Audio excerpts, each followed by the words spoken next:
Il dit, quand le pasteur gagne, il prophétise bien.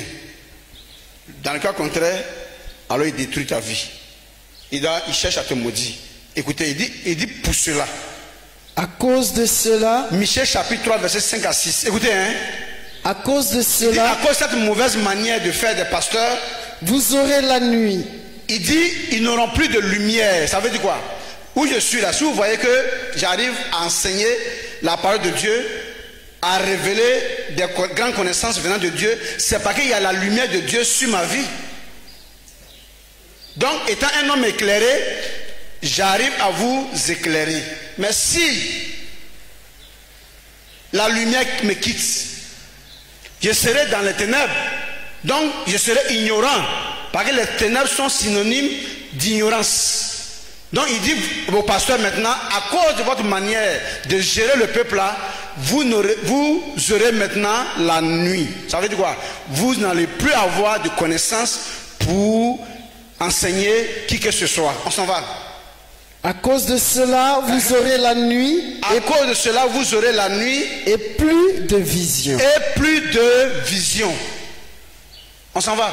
Vous aurez les ténèbres. Vous allez avoir l'ignorance. Et plus d'oracle. Et vous n'aurez plus de connaissance de parole. Le soleil. Votre soleil là. Se couchera sur ses prophètes. Va se coucher sur vous maintenant. Le jour. S'obscurcira sur eux. Mais il y a un seul. Les voyants. Et ceux parmi vous qui voyez que dans le village de tel fidèle, tu vois une rivière, un marigot, tu vois un esclave placement, il dit tous ces voyants-là seront confus.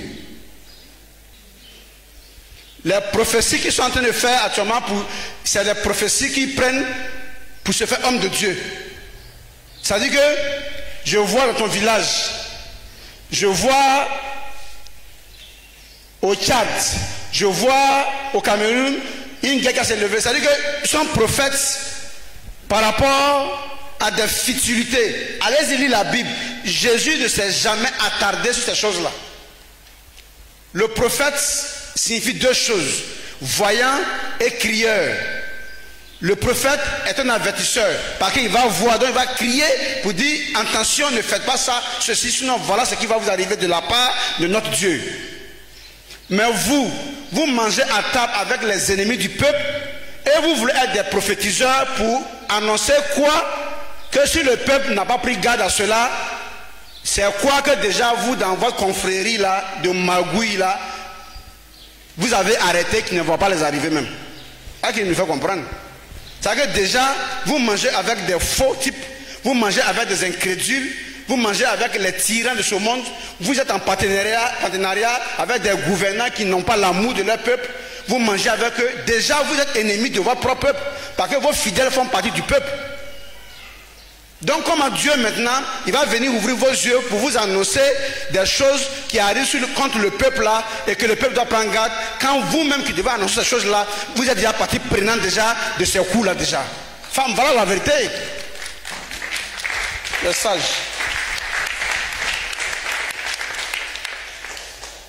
Donc ce qui fait que il ne peut plus avoir la vision du prophète réel qui consiste à faire savoir au peuple, ah, voici une marche à laquelle l'Éternel, notre Dieu, nous appelle, et que si vous ne prenez pas garde, voilà ce qui va arriver soit à notre nation, à notre continent, à ce monde-là.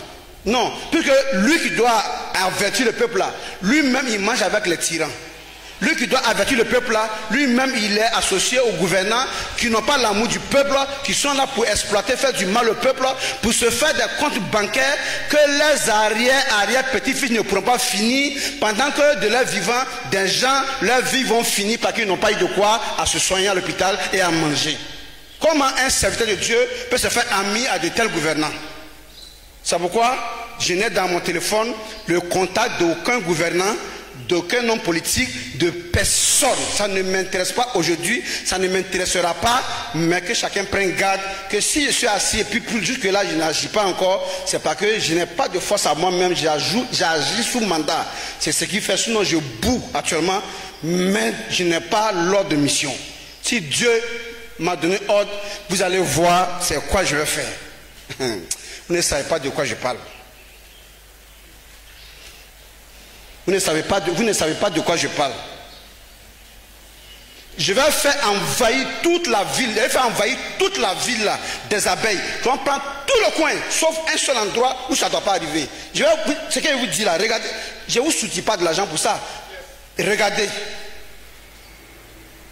Mon cœur souffre, mais je n'ai pas d'ordre. Et c'est ça qui a fait que Moïse a tué un Égyptien. Parce que le cœur de défenseur là, était déjà en marche, mais l'heure n'était pas encore arrivée. Il a déjà commis le meurtre. Donc nous, ça nous enseigne, il a dit doucement. Il y a un temps pour toutes choses. Je sais pourquoi tu souffres, mais ce n'est pas encore arrivé à temps. Sinon tu as fait l'erreur. Vous serez libre. Ne vous inquiétez pas que Dieu vous a donné un prophète. Je suis en train de parler à tous les espions qui suivent. À vous tous, je parle. Votre cul là, c'est de ça que je parle.